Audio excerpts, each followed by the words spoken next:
하나님 말씀 보도록 하겠습니다. 그동안 마음으로 같이 일어나셔서 마태복음 4장 17절하고 마태복음 13장 3절 5절 같이 한 목소리로 읽도록 하겠습니다. 마태복음 4장 17절입니다. 읽겠습니다. 시작. 이때부터 예수께서 그들을 전파하여 이르시되 회개하라 천국이 가까이 왔느니라 하시니라. 아멘. 마태복음 13장 3절 5절 읽겠습니다. 시작. 너희에게 눈이 아니라 너희 영혼이 회개하지 않으면 다 이와 같이 망하리라. 너희에게 눈이 아니라 너희 영혼이 회개하지 않으면 다 이와 같이 망하리라. 아멘. 다 앉으시고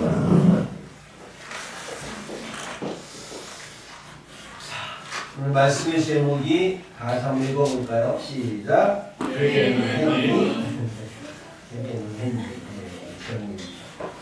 그럼 지난주에 부활절 말씀으로 제가 주님 앞에서 여러분이 선포했는데 혹시 말씀의 제목이 기억나십니까? 네. 부활하신 주님이 물어보십니다. 제목으로 여러분과 함께 나눴어요. 반드시 부활하신 살아계신 주님께서 우리를 만나실 텐데 다시 만날 때 그분이 우리에게 물어보실 거라는 거죠. 네. 그래서 너는 나를 누구라 하느냐? 네. 그래서 이의 예복은 믿고 왔느냐? 뭐 이런 제목을 가지고 함께 나눴는데 여러분의 말씀을 전하고 나서 일주일 동안 기도하면서 보고 생각해봤어요. 이것만 있을까? 그리고 말씀을 생각하면서 보니까 다른 것들이 많이 있더라고요. 네. 그럼 하나님 앞에 기도하면서 저희 마음 가운데 그런 생각이 들어요. 늦기 전에 이걸 드려야 되겠다. 네. 일단 주님께서 우리에게 물으실 것들이 있는데 그런 것들을 미루다가 어느 날 때를 놓쳐서 여러분들이 주님 앞에 섰는데 아무 말도 못하게 되면 그 책임을 제가 져야 되기 때문에 여러분들에게 제가 쪽집게처럼 주님 만났을 때에 주님께서 우리에게 물어보실 예상 문제 30가지를 정리해 보았습니다. 반드시 여러분들이 잘 들으시고 여기에 대한 답을 삶으로 여러분들이 하셔야 돼요. 예수를 만나면 반드시 주님께서 물어보실 거예요. 네. 이거를 이제 3가지 한꺼번에 말씀드리면 뒤집어지니까 네, 한 가지씩 한 주제씩 해서 여러분들에게 말씀드리려고 합니다. 이 첫 번째 제목이 회개는 했니? 라는 제목이에요. 회개는 했니? 이 질문은 다른 질문하고 달리 가장 먼저 우리 주님께서 우리에게 하신 질문입니다. 왜냐하면 이 질문은 우리의 구원이 시작되는 질문이기 때문에 우리의 구원이 시작될 때 주님께서 우리에게 하시는 질문. 이 질문은 영혼의 생사가 질문입니다. 우리가 이 질문에 대해서 어떻게 대답하느냐에 따라서 영혼이 결정이 됩니다. 그렇기 때문에 우리 질문에 대해서 준비해야 합니다. 반드시 주님이 우리에게 물어볼 겁니다. 회개했느냐? 라고 하면 사람들은 어떻게 생각하냐면 잘못을 비웠느냐? 뉘우쳤느냐? 이런 정도로 도덕적인 어떤 확인 정도로 이해하는 분들이 굉장히 많습니다. 근데 성경은 그렇게 얘기하지 않아요. 회개는요, 나의 삶의 운전대를 나의 삶의 운전대를 주님께 맡기는 게 회개예요. 내 존재의 반영, 내가 나에게서 하나님께로 완전히 존재의 방향을 바꾸는 거예요. 여러분 오늘 회개에 대해서 잘 정리하셨다가 정직하게 말씀을 들으면서 여러분의 마음으로 대답하셔야 돼요. 이 시간 하나님의 영께서 성령께서 우리와 함께 하시면서 우리에게 말씀을 깨닫게 하시고 우리의 마음을 인도하실 거예요. 그 마음을 주실 때 여러분들이 거절하면 안 돼요. 하나님 앞에 마음을 열고 받아들일 때 이 시간이 구원의 역사가 일어날 줄 믿습니다. 아멘. 네. 이 회개는 했니? 라고 하는 그 질문 앞에 우리가 정직하게 대답해야 되는데요. 이것이 이제 이러한 대답을 통해서 우리가 영적인 전환을 우리가 많이 하게 될 겁니다. 사람들은 회개라고 하는 것을 천국 가기 위해서 거쳐야 하는 어떤 절차, 귀찮게 하는 절차로 정도로 생각하기 쉽습니다. 이게 굉장히 중요한 일입니다. 예수님께서 공생애를 시작하실 때 처음 선포하신 말씀이 회개하라, 천국이 가까이 왔느니라. 예수님이 이 땅에 오셔가지고 착하게 살아라 그러지 않았어요. 열심히 공부하고 열심히 일하라 그러지 않았어요. 열심히 노력해서 성공해라 그러지도 않았습니다.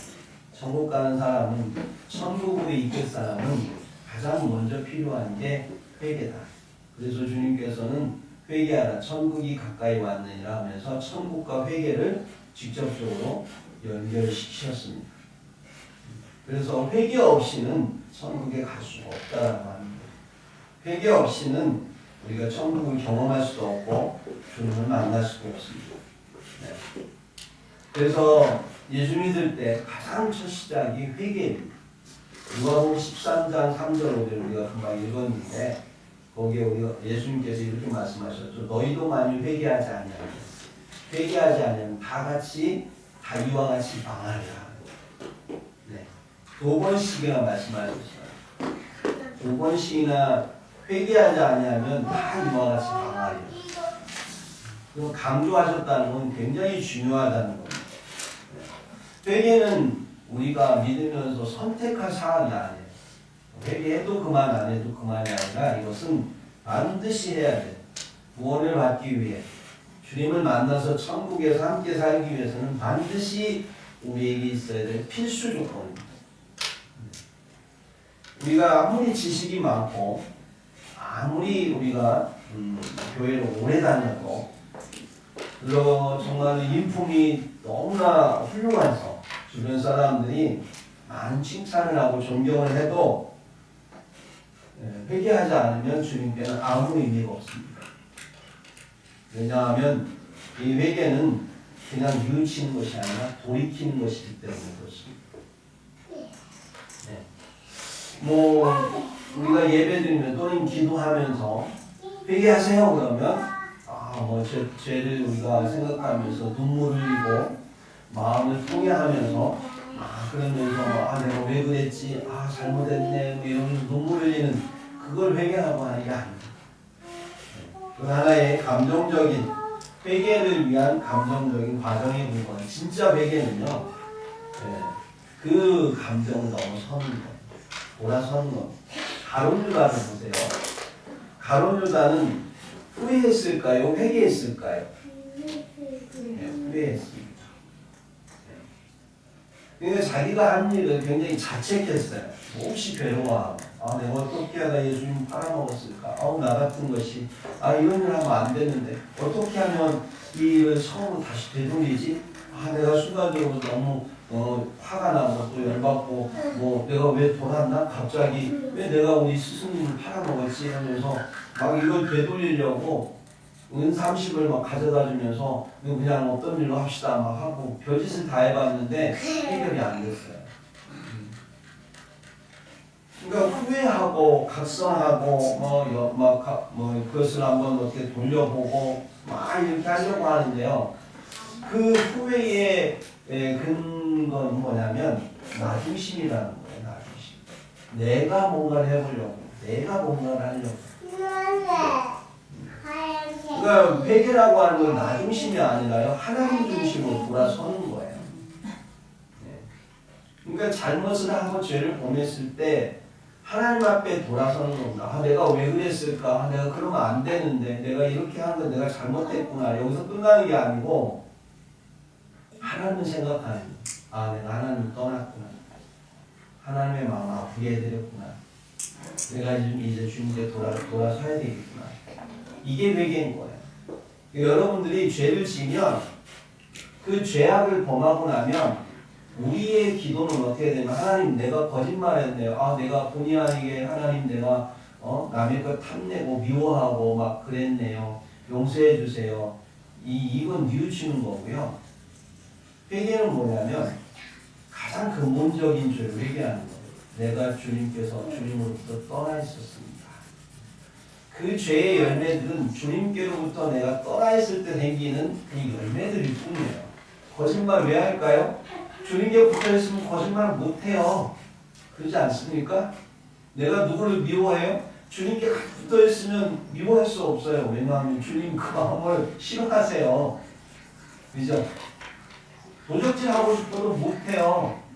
남의 꽁치고 싶어도 좀 회개의 장구 좀 이렇게 고쳐가지고 뭐 하고 싶어도 주님이 함께 하신다는 걸 내가 주님께 붙어 있으면 내 주님이 내 안에 계시고 내 옆에 계시고 나를 보고 계시고 나와 함께 하신다고 느끼면 못해요. 그런데 언제 우리가 죄를 범하느냐? 주님과 떨어졌을 때, 주님을 잊었을 때, 생각하지 않을 때, 주님 저 멀리 있다고 생각하고 있고 아마 못 보고 계실 거야 라고 생각하면서 주님과 동행하지 않을 때, 그때 우리는 죄를 범하고 있잖아요. 누구든지.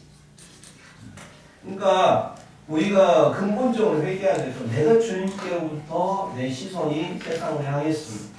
내가 주님을 내 마음에 기억하고 모시고 주님을 더 먼저 생각하고 주님께서 바라시는 것을 주님과 붙어있지 않은 나의 모습 여기로 돌아가면 그러면 문제는 해결되는 거예요. 그러고 나면 빛 가운데 가면 당연히 하나님께서 그 잘못에 대해서 눈물을 흘리게 하고 그것을 통해서 하나님 앞에서 해결한 받죠. 주님께서 우리에게 긍휼한 마음을 주셔서 우리의 마음이 자유한 것도 주님 하시는 거예요. 그러니까 내가 왜 하나님 내가 거짓말했네요.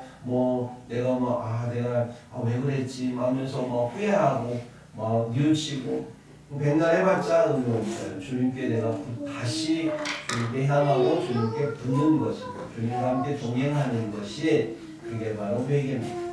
회개라고 하는 헬라어의 메타라는 말은 넘어서다는 말이고 노이아는 마음을 넘어서는 거예요. 감정을 넘어서는 거예요. 뉘우침의 감정을 넘어서는 겁니다.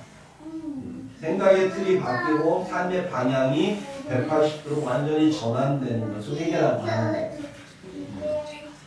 여러분들이 회개를 정확하게 이해하셔야 돼요. 그렇지 않고 열심히 회개했다고 썼는데 하나님과 전혀 관계없는 회개를 하시면 의미가 없다는 거예요. 그리고 배를 타고 가는데 목적지가 전부 방향이에요. 정신이 북극성을 향해서 딱 정해놓고 배를 갈 때에 그렇게 목표를 정해놓고 가는데 시작이요. 키를 갖다가 정방향으로 딱 놔야 되는데 1도로 약간 틀어졌어요. 1도. 많이 틀은 것도 아니에요. 1도. 아주 좋죠. 그렇게 틀고 그대로 갔다고 칩시다. 그렇게 1시간을 가고 하루를 가면 별로 차이가 없을 거예요.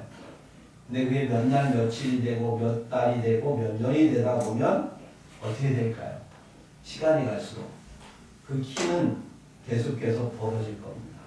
그리고 나중에는 다른 곳에 도달하고 그리고 말 거죠. 아주 작은 겁니다.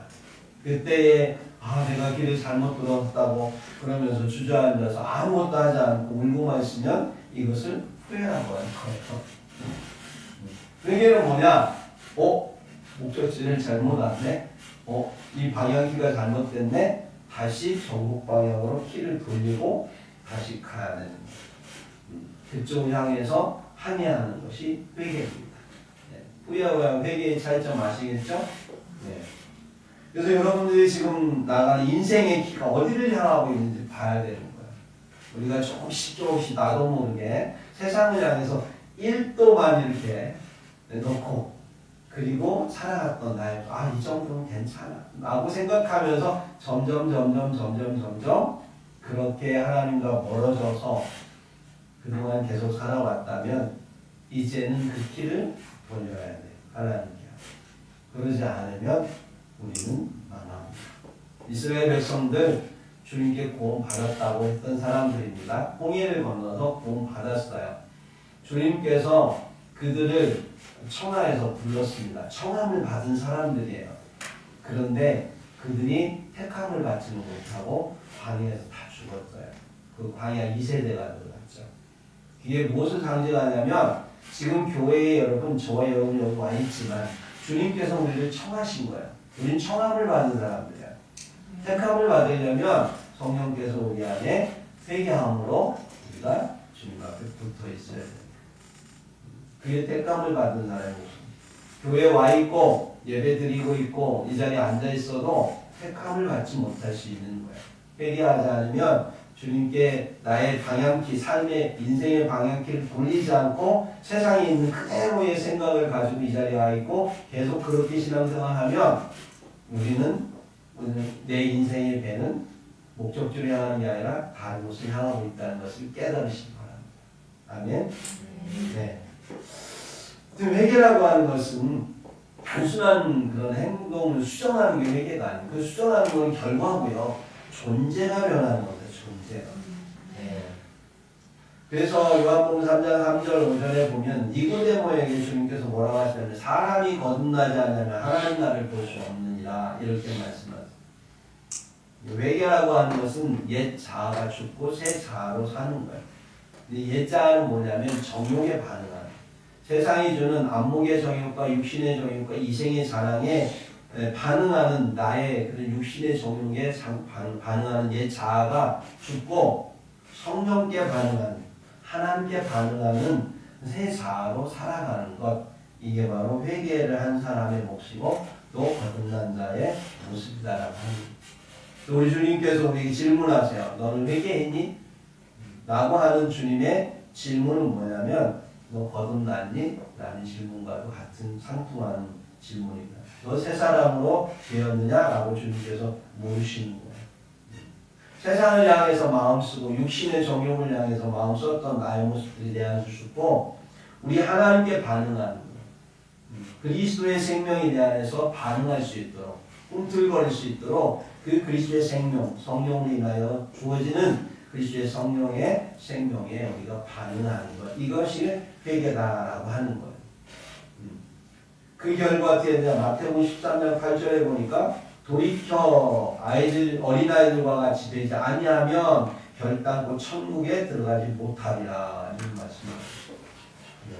돌이키라는 거. 어디에서요?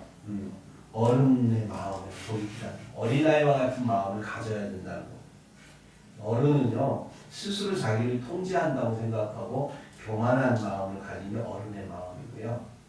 어린아이의 마음은 아버지가 없이는 부모가 없이는 한순간도 나는 살 수 없다고 생각하고 항상 부모의 곁에 붙어있는 마음, 겸손한 마음, 그게 바로 어린아이의 마음.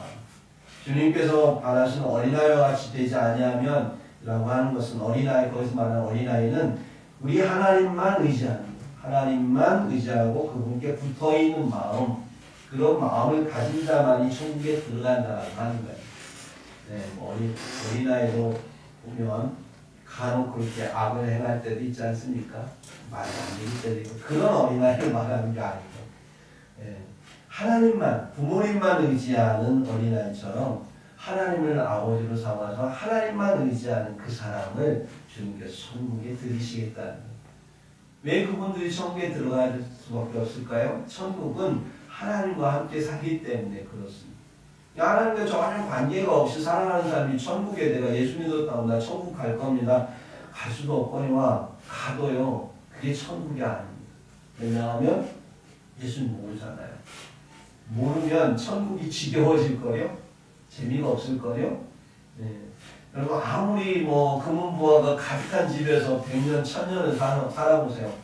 옆에 같이 사는 사람이 막 서로 간에 맨날 싸우고 별로 관계도 없고 그러면 별로 사는 게 재미없을 거예요. 제주도 우리가 가서 거기서 한 평생을 살라고 하면 못 살 것 같아요. 한 달 살이는 재밌을 것 같아요. 그죠? 지난번에 우리 신목사님이 어디서 예화 드시고 오셔갖고 해서 그렇다는 생각이 제주도 가서 목회하면 참 좋겠다. 한 3년 딱 하고 나니까 말이 바뀌었다잖아요. 아이고 가도 육지가 그립고 갈 곳도 없고 아무리 좋은 곳이라도 오래 못 가더라고요. 여행 갈 때도 한 3일 정도 이렇게 쉬고 나면 힘들어서 집에 오고 싶다 이런 생각 드시지 않습니까?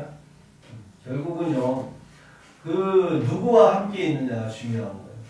사랑하는 이와 함께 여행을 가도 집을 떠나도 사랑하는 이와 함께 하면 지치지 않고 질리지 않습니다. 어디에 있어도 행복하죠. 살아있는 생명과 함께 사랑하며 사는 것. 우리 하나님 나라도 그 하나님과 무한하신 하나님과 사랑을 나누면서 그 나라에서 산다면 지겹지 않아요. 근데 그분과 관계없이 그냥 가가지고 그런 거와 누리면서 살면 처음에는 조금 행복하겠지만 나중에 그게 그거일 겁니다. 그때 가서는 이게 천국인지 아닌지 그럴 수 있다. 그런 사람은 그래서 천국에 못 들이는 거예요. 그러니까 우리 주님께서 이 땅에 훈련시키는 게 뭐냐? 주님과 동행하는 거예요. 주님과 사랑하는 겁니다. 주님께 반응하는 겁니다. 그래서 주님과 관계를 이루어서 그 나라에 갑니다. 세상과 짝하고 세상 속에 파묻혀서 세상에 반응하고 정욕에 반응하고 그랬던 우리를 회개함으로 돌이켜서 우리 하나님께 반응하게 하고 주님과 동행하게 하고 주님으로부터 나온 그 사랑, 주님과 함께 사랑하는 그 모습으로 돌이킨 걸 회개라고 합니다. 그래서 우리가 반응할 때 무엇을 하든지 그분을 생각하며 그분으로부터 나오는 육신에서 나오는 생각을 하는 게 아니라 그분의 말씀으로부터 되어지는 생각으로 사는 거예요. 나의 어떤 행동이라든가 나의 어떤 모든 것들, 인생의 삶의 길을 결정할 때에 정말 회개한 사람은 하나님의 말씀으로부터 내가 인생의 길을 가는 길을 거기서부터 시작해서 생각하고 결정하는 게 이게 회개한 사람의 모습입니다. 안 그런 사람들은 다 내가 세상에서 받은 지식, 경험, 내가 알고 있는 것, 내 욕망 이런 것들로 결정하는 거예요. 하나님과 상관없이 회개하지 않는 거예요.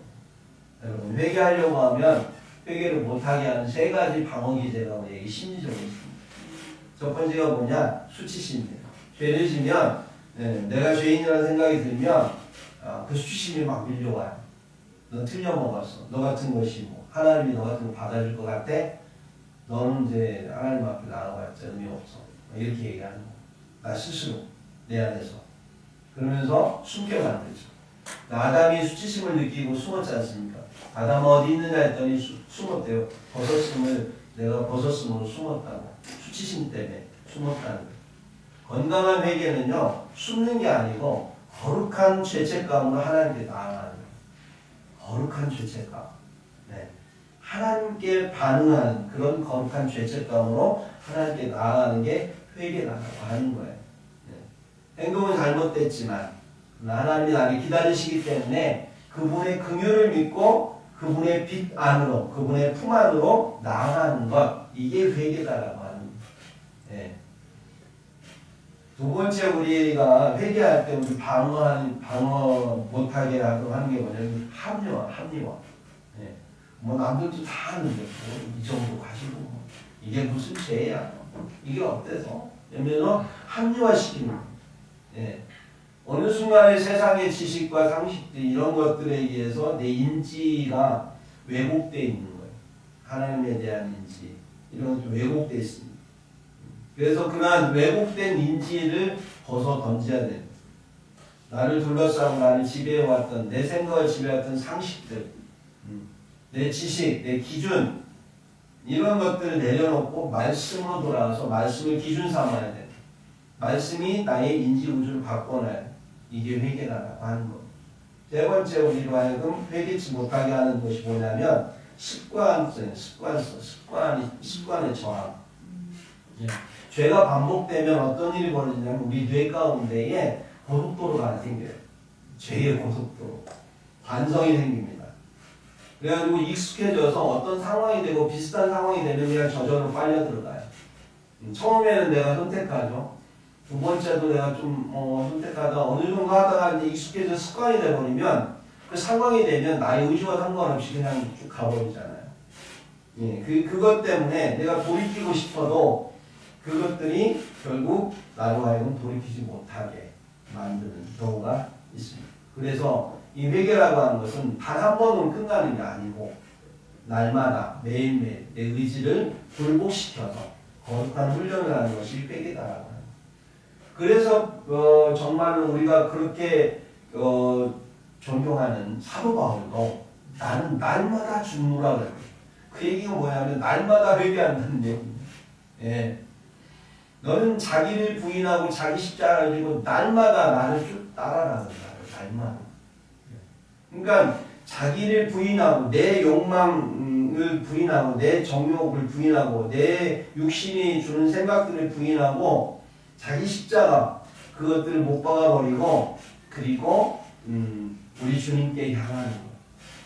내 안에 말씀이 부활하도록 주님께 나를 드리고 예수를 따라가는 것. 이것을 회개라고 말씀하는 거예요.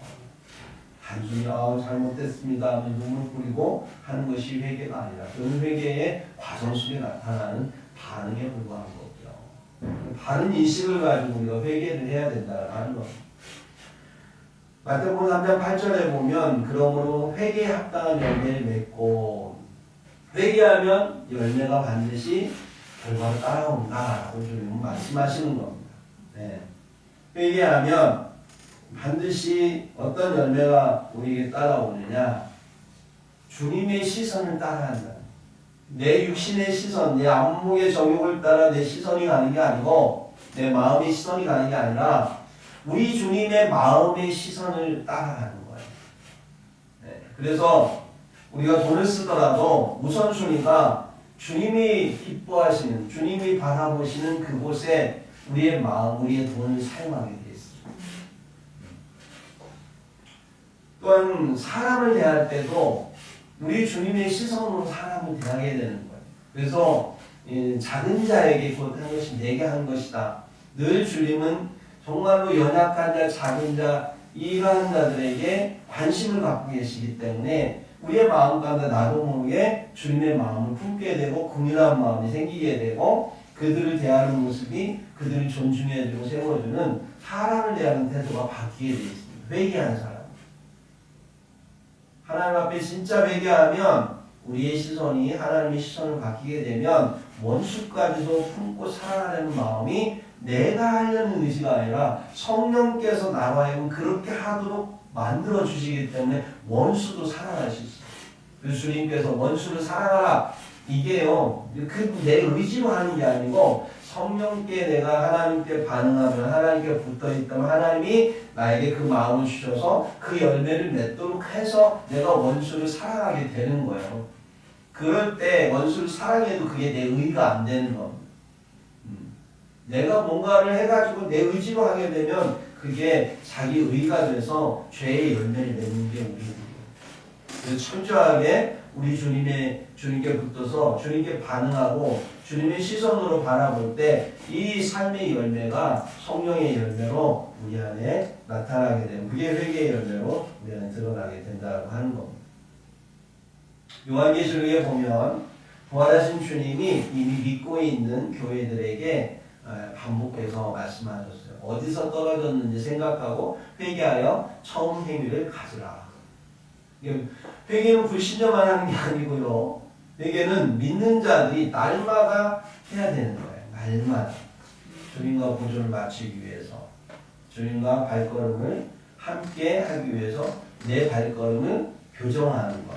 이게 회개다라고 하는 거예요. 여러분, 누가복음 15장에 보면 돌아온 탕자 이야기 나와요. 잘 아시죠? 네. 거기에 보면 탕자가 돌아왔을 때 아버지께서 막 끌어안고 목을 끌어안고 막 입을 맞춥니다. 근데 종들에게 뭐라고 얘기하냐면 제일 좋은 옷을 입혀주고 또 손에 가락지도 끼워주고 발에 신을 신겨라 이렇게 얘기를 합니다. 종들은요 신을 신지 않습니다. 그 당시에 그 종들은 신지 않는 그 신발을 이 돌아온 아들에게 신겼다라고 하는 것은 너는 내 아들이다라고 하는 걸 다시 인정해 주는 거예요. 그래서 그간 어떤 지위의 회복도 얘기하지만 이 신발에는 더 깊은 의미가 있어요. 뭐냐면 이 신발을 신고 다니면 더 이상 돼지고기에 걷지 말고 거룩한 길을 나와 함께 걷자라는 의미가 있는 거예요. 그래서 과거에 우리가 뭐 냄새나고 하는 그런 과거의 신발을 벗고 우리가 아버지께 주시는 거룩한 신발, 새 신발을 우리가 신는 것.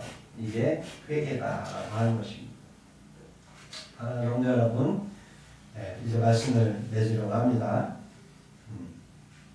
우리 주님께서 천국문 앞에 딱 이르러서 우리 주님께서 물어볼 첫 번째 질문이 뭐라고요? 회개는 했니? 이거 물어보실 거예요. 지난번에 제가 고속도로 운전하다가 차 사고 날 뻔해갖고 죽으려고 하는 적 있죠. 그때 정말로 나에게도 오는구나 죽음이라는 게. 우리는 생각해요. 저희 아버님 어머님 돌아가시기 전에는요, 다른 부모님 돌아가시면 돌아가시는구나, 우리 부모님 돌아가시겠지 하는데 머리는 이해하는데 가슴으로 와닿지 않았어요.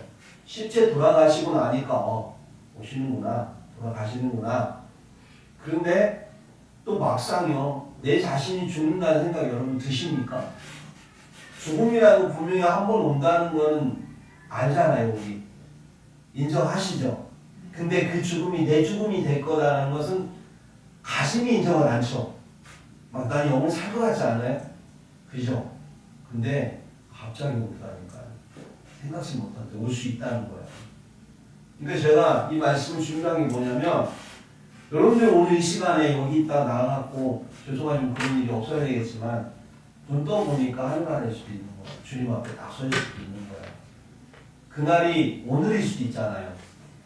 앞으로 한 30년, 50년 살다 가시는 게 좋지만 전쟁이 일어날 수도 있는 거고 전염병이 일어날 수도 있는 거고 알 수 없는 일이잖아요.